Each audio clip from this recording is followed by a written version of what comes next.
Hey, everybody, welcome to The Blacklist, the show where we interview the elite. Today, we have my man, Andy Date. And I've known him for a long time. In fact, the first time I met him was at MITT. Is that what it's MITT, called? yeah, Dude, it was crazy because a lot of people that were there were like, somebody's, for sure. And like everybody, I was going because I was trying to, work through some trauma and shit like that. But like, dude, there was actors there. There was like tons of business owners.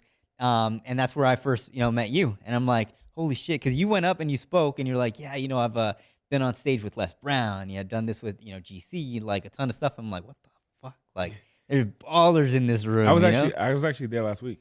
Yeah. Oh, you went again? Yeah, yeah. Did you like continue growing up the thing or what? I continued growing, and I'm now helping them. I'm a coach with them. Yeah. Oh shit. So you are for sure. There are actors there. There are ballers. Yeah. Some of the people that I'm coaching are very well known on TV. That Yeah. you saw them on TV.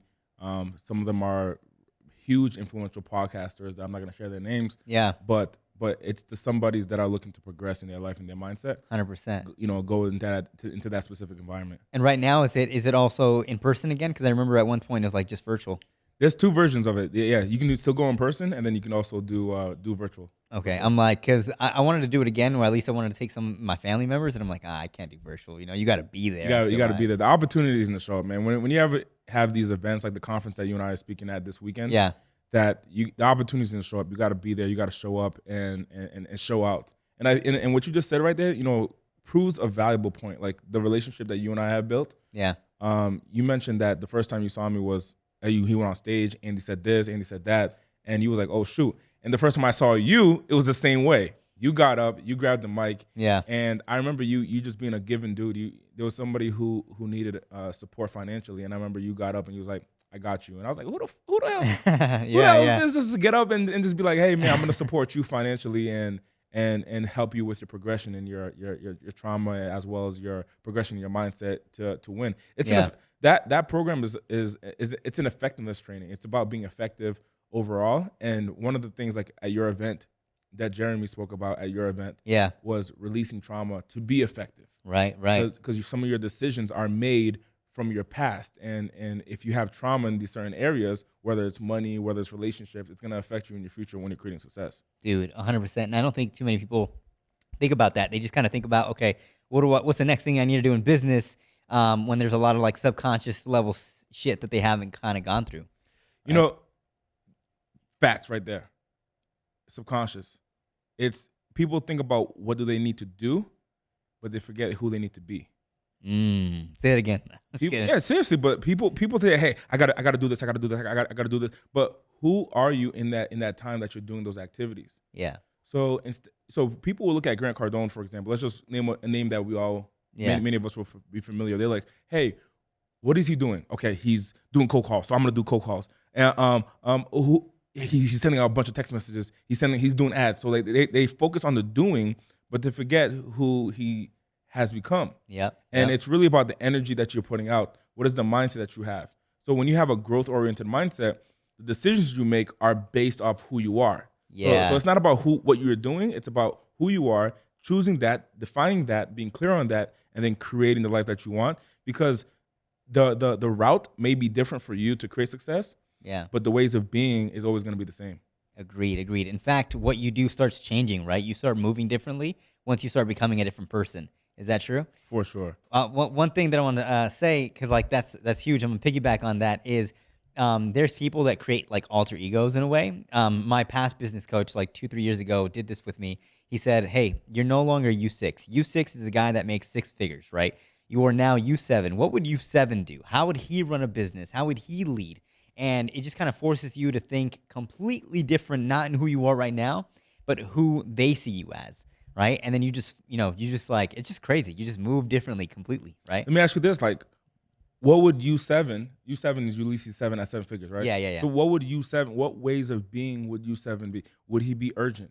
No. Would he be yes, sorry. Would he be in rigor with his time, or would he be lackadaisical? No. U6 is lackadaisical. Yeah. But U7 is rigorous for the time. Hey, I'm here for 30 minutes. I'm here for 30 minutes. 29 minutes and 30 seconds. I'm already looking at the door. Yeah. That's U7, So that ways of being allows you to make those decisions every single day. It's not about what you're doing, it's about who you be. Yeah. And who is Andy? Whoo, that's a great question. Well, first and foremost, I'm a connected, loving, vulnerable man. And I decided to be that because everything else that I am comes natural to me. So I'm already hungry, I'm already ambitious, I'm already driven. But one of the areas that I lacked in creating my success was being connected to people. Mm. And because I was always focused on, I gotta do this, I gotta do this, I gotta do this. So I Yep. would always be disconnected. And then I lacked vulnerability. That's one of the things that I lacked completely. What does that mean though? Vulnerability is showing who you truly are. So removing that mask of I'm perfect, I'm amazing, Yeah. so on and so forth, removing that mask and being truly vulnerable. And vulnerability allows you to be attacked. And I think Yeah. that's the reason why a lot of people lack vulnerability. And similar to me is I was always thinking that someone is out to get me. I come from the smallest state in the country, and Rhode Island, and I lived in the smallest city in that state. And 1 square mile, gangbangers, drug dealers, the whole 9 yards. Yeah. And people are, it's a dog eat dog world. And if you show vulnerability, if you show a smile, if you show feelings, you're the first person that they're gonna attack. Yeah. So I was conditioned away to not show those feelings, and I took that into life and took that into business, which ultimately was a disadvantage when I tried to create success at higher levels. Yeah. Well, talk to me about that because from one stand, just to play devil's advocate, I think wouldn't that give you some level of like empowerment to be like, no, I mean, obviously people are not perfect, but if they were thinking like, I'm close to perfect, I'm, this, and that, they're creating this persona of like who they are. Like, what's the downsides of that? The downsides of creating that alter ego, like you were saying, that persona. At least, not being true to yourself. To a small group of people, it's attractive. That idea to a Yeah. small group of people. But once you're getting to higher level of people, it's not attractive. It's not real. Yeah. So you're telling me you have no struggles. Okay. I know what it took to create my, like, if you're talking to someone who's successful, and you know this very well, if you're talking to someone who's very successful and they're looking at you and they're like, okay, I know for me, I struggled, with finances. I struggled with this. Yeah, I struggled yeah. with that area. Like me personally, like for example, my finances is on point, but my weight is not. I was actually talking to my wife about this. Yeah. I put so much focus on my business and my finances, but I lacked focus on my health. Right. And as much as I want to work out, that's not where I put my focus on. Yeah. And so I know this personally. So when I look at someone else and I'm like, hey, you're telling me you're perfect in all areas. You're perfect in your fitness. Okay. You're perfect in your finances, your relationships. Everything's perfect. I can't remember I don't want to do business relate with you because it's hard for me to relate. Yeah. But because I do know your vulnerabilities, that makes me more comfortable to do business with you, but also be friends with you. Like I know you've shared with me certain vulnerabilities about yourself. Yeah. That puts me a little bit closer to you and be like, okay, I know Ulysses struggled with this. I feel a little bit closer to him. I'll be willing to do business with you. I'll invite you to my events. Whatever we want to do together, we get to do that together. Yeah. Because I feel like I have a relationship. So the disadvantage of trying to be perfect is for a small group of people, they're going to look at that and think that that's real. And that's a small group of people. It's like the people who wear chains as a rapper. Yeah. And there's an audience that says, wow, if I become a rapper, I'm going to wear chains. I'm going to be rich. I'm going to be famous. And then there's also a group of people who are like, look, I know that's a facade. I know that's a front. And I don't buy that. So the question is, who are you attracting? So the downside of being perfect is you're probably going to attract lower quality people. Yeah. And you've attracted high quality people, right? I would say so. Talk to me about, no, I agree. Talk to me about how you ended up, speaking on stage next to like people like Les Brown, because that's huge. I mean, right? Les is my uncle, man. He called me last week. He's telling me about what he's doing and how he's entering the digital space. And I'm so proud of him because he doesn't come from that world. I remember one time he was telling me about this scenario about how he made $1 million selling tapes. What the fuck? Like tapes wrapped in rubber bands. Yeah. Like that wouldn't happen today. Yeah, no. You're not selling 8 tracks. You're not going to someone in the mall like, hey, do you want to buy my cassette tape? At least not for, not gonna make $1 million. Nah, definitely not $1 million. Definitely not $1 million. But the thing is, like I was sharing, like who he be, the type of person he is. Even though we're in a new economy, we're in a new world. Everything's digital now. If you go on his Facebook, every 3 days he has like a Facebook Live. So he's using the digital elements. He's considering press. He's considering getting on digital. So, but being with him, man, has definitely taught me the biggest thing that it's taught me, man, It's probably mindset. In the face of adversity, is having a strong mindset, no matter what happens. I remember I was on a call with him. One of the first events that I threw in 2017. I said, quick story. He knows the story, so I'll share it publicly. But Les was like, so I leave the gym. I'm wearing basketball shorts. I'm driving my car, and I get to my house, and as I'm getting closer to my house, Les Brown calls me, and I'm like, hello? And he's like, Andy. He's like, you're having a conference and you're not inviting me? Oh, the disrespect. And he was joking. And I said, Les, I didn't even think I could even ask you for this type of, I didn't even think it was, I knew I had the relationship access, but I think it would be overstepping a boundary to even ask you something like this. Yeah. He's like, no, this is why I'm here. Like, I'm here to leave a legacy. I want to leave a legacy through you. And I was like, oh, all right, word. So let's have an event. And he's like, when's the event? I was like, I forgot the time frame, but I was like, it's short. It's like 4 weeks away, 4 or 5 weeks away. Yeah. And he's like, how many tickets you have sold? And I'm like, not enough, man. He's like, how many people fit in the room? I said, I think 150, 100, something like that. I'm not too sure. And he said, let's do it, man. I want to be part of your event. I want to come in. This was the strategies. We're gonna run Facebook ads from my site, so that way we use my pixel. Yeah. We're gonna do Facebook Lives every damn day if we have to fill up that event. I'm gonna reach out to my contacts in Los Angeles to help you fill up that room and so forth. And I was like, okay, amazing. So we were coming up with a strategy. Yeah. 45 minutes into the strategy, I said, Les, I know you're all about into this motivational stuff. I know you're all about into this hoo-ha, get your mind right. Yeah. Do you really think we could fit in 100-something people in this room? He looked at me, man. Well, I could feel the stare. We were on the phone. And he said, Andy, I'm not doing this event with you anymore. I'm out. What? Just like that? He said, I'm out. And actually, I don't want to do business at all with you, at all whatsoever. Goodbye. Hung up on me. Bang. And I'm like, wait. Hold on. I'm tripping. So I remember I go into my house because I'm in front of my house now. I'm walking back and forth. I'm pacing in my living room, going back and forth. I'm like, this is the opportunity that I'm striving for, right? Yeah. In the speaking world, at least. And this is the opportunity I'm looking for. And then he just walked away. And I'm like, God, why did you take this away?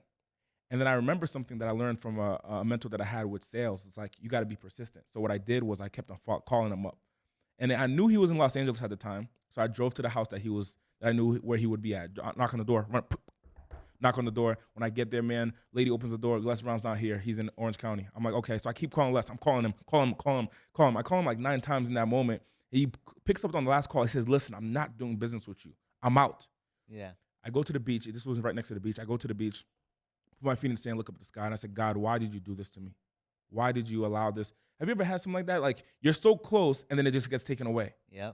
And I was fearful because I knew that was my opportunity, and it got taken away. And I looked up at the sky and talked to God, and God told me, the reason why I took it away is because you doubted yourself. I gave you everything you could have asked for. Every single deal was in your favor, and you still doubted. Yeah. And I looked at God, and I said, all right, I'm not going to doubt anymore. And then he said, you're not going to doubt? I said, this is literally a conversation with my God. I don't know your belief. I talk to God. Yeah. This is a real conversation with God. And he's like, all right, I'm going to test you. So I get in my car. I go home, put on shoes and boots, take a shower, put shoes on boots, put on a suit. I go door knocking. I'm door knocking to a bunch of different people. And that's where I ended up meeting a lot of the relationships that I have now, like Edwin Ariave from Real Housewives of Beverly Hills. I door knocked his business during that time. Yeah. The relationship with Grant. I door knocked a company that was bringing in Grant. I connected with Grant at this event because I was door knocking. So that sense of removal of doubt put me in a position. 2 weeks later, Les Brown's manager calls me and he says, hey, for some reason, Les Brown told me that he wants me to call you, that he wants to speak at your event. He's in. Out of nowhere. Yeah. And I'm like, I'm in too. But I didn't, and I said, hey, I got the audience. True story. So Les Brown now is coming in. He's flying from Miami specifically for my event. The event day comes around. I get to the venue. I get to the venue room. Now, this is a miracle. I'm going to share with you, there are marketing strategies. There are processes. There is press. There is CRMs. There is email sequences. There are Facebook pixels and all that. But there comes a sense of spirituality when it comes down to really creating success in business.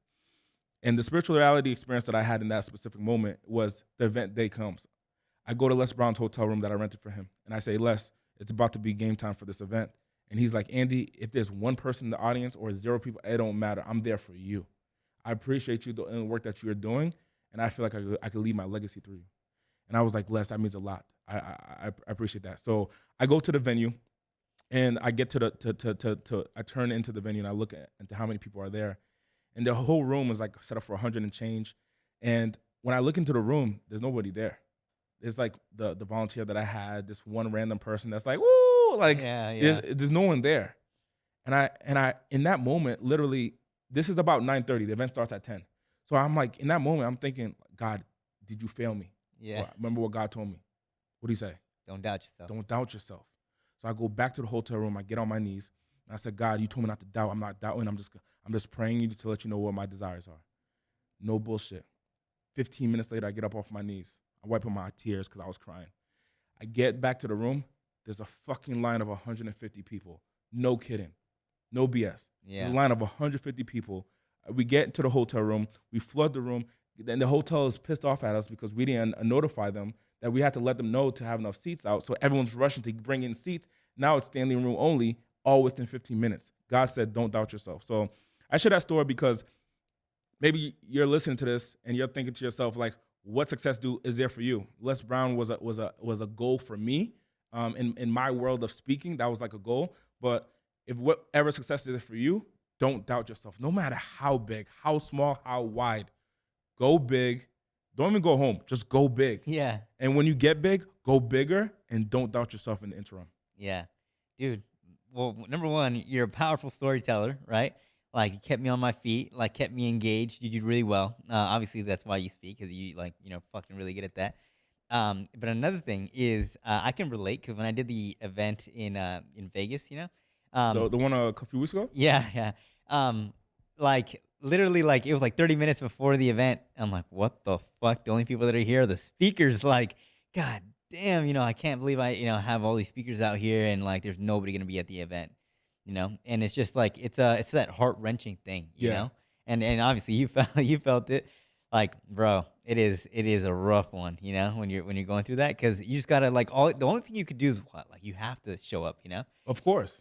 Whether there's, like you said, whether there's, one person or there's a lot of people, Now, I'm thankful that people were there, but, like, that moment, it's like, it really kind of tests your, like, fuck, should I just, like, pack up and never do an event again, or. But I think that happens in business as well, man. That type of experience, because there was that moment. I mean, first and foremost, the outcome of your event was phenomenal. Like, Thank you. like at the end of the event, you're on Instagram talking about, like, hey, what city's next? Yeah. You're like, what city's next? But not really. Like, the effort that you put in, the outcome of that event was phenomenal. I went home. I spoke to my wife. We're over here like, oh shit, okay, let's take it to the next level. Ulysses better have me on the stage next time. So Yeah. let's take it to the next level. And so we're having our conversation, but it stems from your event. So, like, we're still putting out the waves of your event is still hitting me to this day. Well, I appreciate that, bro. Because coming from you, dude, like, you crushed that space. You know what I mean? Like, you said you've been doing this since 2017. No, I was working for Les since 2016. Yeah. End of 2015.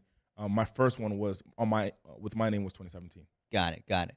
Yeah, I have not had the level of speakers on my stage the way that you have. You're just like, you dominate that stage. So, like, I appreciate those, those kinds of words. I received that. In terms of, like, what you do, not aside from the stage stuff, like, the digital marketing space and the business stuff that you do, how are you kind of helping out the clients that, are hiring you guys in your firm? Middle funnel, everything in the middle of the funnel. So all those email sequences to follow up, text message sequences, voicemail drops. Voicemail drops is a big one where we have the technology right now. For example, if you re-record a voicemail that says, like, for example, hi, this is Andy, and the reason I called you was because I wanted to see if it was an opportunity to work together. Shoot me a call back. You send a voicemail out like that, people start saying, oh, you called me, but I didn't hear my phone ring. Like, that starts the conversation for the sales process. So things of that nature. So we create marketing funnels, email sequences, text message sequences to get people to either A, purchase a product, or B, set up an appointment. Yeah, I like that because, a lot of people, I think, naturally, like, they have some CRM set up and stuff like that, but they don't include, the SMS stuff. They don't include the auto voicemail, stuff, voicemail, right? Yeah. They don't include that stuff, but I think that's it gives more of, like, that powerful touch. where it's For like you sure. include that stuff. It's like you said, people are like, hey, shoot, you called, whatever. And like, so how do you guys do that at scale with your clients? Well, we have a system. Yeah. You know, And you wait, hold on, real quick. You're very good at systems because I remember, well, when we worked together a long time ago, like you have teams on teams on teams, like doing different stuff completely. So what is, for the newbies that don't know what that is, what's a system, and then how do you do it, at a high level like well, you? a system is a step-by-step process to accomplish something and to have some type of output. Yeah. So, and a system is duplicatable. So, for example, if you were driving and you were hungry and you go down the street and you have two options. You go to the left. Say you want a cheeseburger. To the left, you got Joe's Burger Shop. You're driving. To the left, you got Joe's Burger Shop. To the right, you got McDonald's.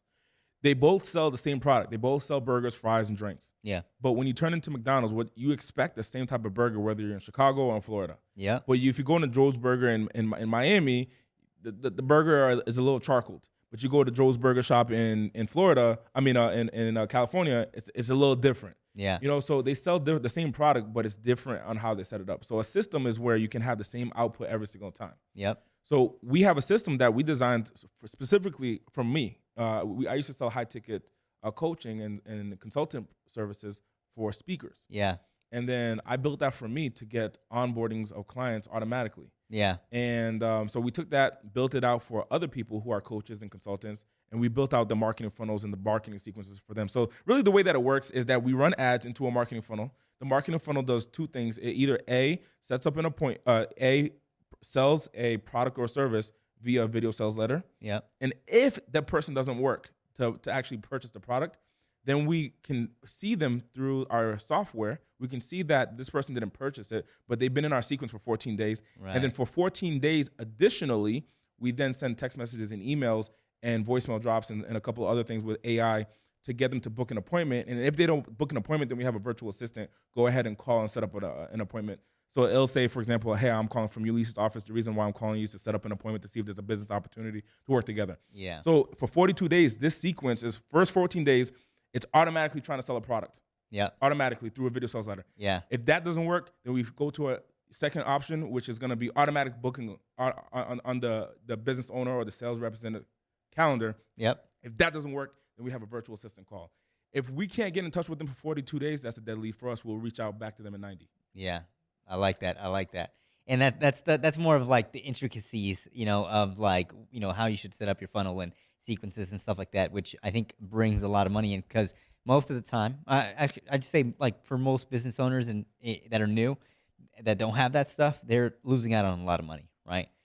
Yeah, I mean, if you want to see a demo of the system that I'm talking about, just text me on my cell phone. My cell phone number is 702-930-3716. Text me the word demo, and I'll show you a demonstration of how it works. So 702-930-3716, and I'll show you how it works. Nice. That's a funnel, by the way. No, I'm playing. No, that's good. I mean, it is. Yeah, no, but I mean, like, fuck, that you got to be good at stuff like that, because that's the way that you're gonna bring in customers and do all that type of stuff. So, you're essentially nurturing them. I think sometimes with certain email sequences, you're nurturing people. With others, you're trying to get them to schedule an appointment. So, what type of sequences do you guys have? Is it just to get them to schedule a product, or do you also do nurturing?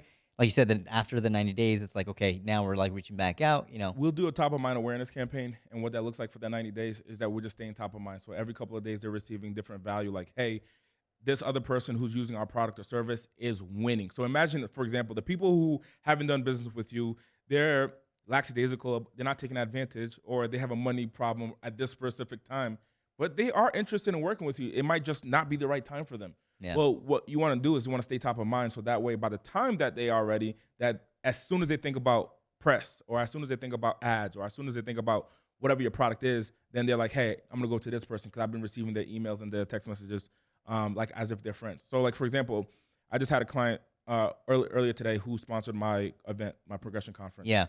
And I looked into her profile and I said, oh, how did you hear about us? And then she's like, you sent me a text. We've been talking via text.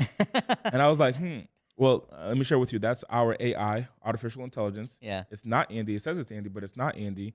Andy is what I call the AI, Yeah. the AI bot. However, it's not Andy. But it automatically set it up to give her enough information to learn about who I am, build a relationship, to get her on the phone with a team member, And then that team member said, hey, this person's qualified. Andy, do you want to hop on the call and just introduce yourself? She just sponsored the conference. Yeah, yeah. Powerful, dude. Powerful. So the Progression Conference, what, how many have you done of these? 9. 9. So this is going to be your 10th one, or this is going to be your 9th This one? is my 9th one. Damn. This is my 9th one. So 2017, 18, 19, 20, 21, 22. So in 6 years, we did 9. Yeah. 9. And I mean, is this going to be like a forever thing where you're going to continue just, doing them and doing them and doing them? And I think what I'm going to do is I'm going to make it a little bit more intimate. Okay. A little bit more smaller, a little bit more intimate. So if we, you decide to come back for us next year, it'll probably be a little bit smaller. Yeah. With higher level people who are looking to really, truly progress. Yeah. And why is that? Because I feel like most people would say like, yeah, I want to go bigger. Why are you doing more intimate? The big thing, I enjoy the big thing, but since 2020 with when COVID happened, Yeah. We switched our business model to webinars. Yeah. And every month, at our peak, I would do like 6 or 7 webinars in a month. Yeah. Between 200 to 750 people registered per webinar. Yeah. And I just see the results financially without having to pay for hotel, staff, so on and so forth. And also the impact is much grander because I get to reach people in different countries. So like, for example, this event, some of the tickets that have been sold are coming from outside the United States. Yeah. So we have people that are contacting us for like help with their passports and documentation to help them because they purchased on webinars. Yeah. They purchased the event ticket and so on and so forth on webinars. So I see the push much stronger on webinar. And for me, when I set up a conference, it is a lot of work. I come from that world, so that's all I know. Right. All I know is having these type of events. I know exactly what to do, how to get people there, how to manage the event, how to do AV, how to do the lights, the whole 9 yards. I've been doing that for years. Yeah. 2020 hit. I'm forced to do webinars. When my first webinar, I had my laptop on like an IKEA chair, and then I had a second screen on like a stool that I bought from Walmart. Yeah. And I'm over here doing a webinar, and I'm like, I don't really know what to do, and I'm just doing what I do on stage, and it actually worked. So I built a whole studio at my house now. It's got a spare bedroom. Built a whole studio now with the mic, the headset, the lights, multiple lights, and so forth. And in one webinar, I'll do $75,000. Yeah. And then at the end, I go to my wife and my puppy on the couch, and it's like, done. I'm done. But the conference world, event world is like, you do all of this energy, put all this push to get people there together, and so forth. So I'm gonna make it a little bit more intimate, where we're gonna bring people who want that type of access together, so that they can get the access. And then the webinar is also for access to the knowledge. That makes sense. So if you want real in-depth relationships, then you just come to the conference. It'll be a little bit smaller, meaning my marketing push is not gonna be as big. However, you can still come, but the webinars give us a way to help more people and reach more people. Yeah, and you're doubling down on what works, without all the other effort and stuff like that. So yeah, so it works, but also, like, mind you, on the webinars, I still do breakout rooms. So you're still connected with other people. You're still building relationships, the whole 9 yards. And then same thing we do with the in-person. So the in-person, the only difference is my reach gets to be stronger, my impact gets to be stronger, and the people that you connect with are all over the world rather than one territory. Right. Because then some people can't come, if it's like, different places. Exactly. So when I think about my mission gets to be, I see my mission growing and expanding through webinars and these type of venues and events online. Powerful, bro. Powerful. Well, where can people find you? Hey, just shoot me a text. My cell phone number is 702-930-3716. Just shoot me a text, and looking forward to grow a relationship with you. Cool, bro. Well, I appreciate you being on the show. Man, thank you so much for having me.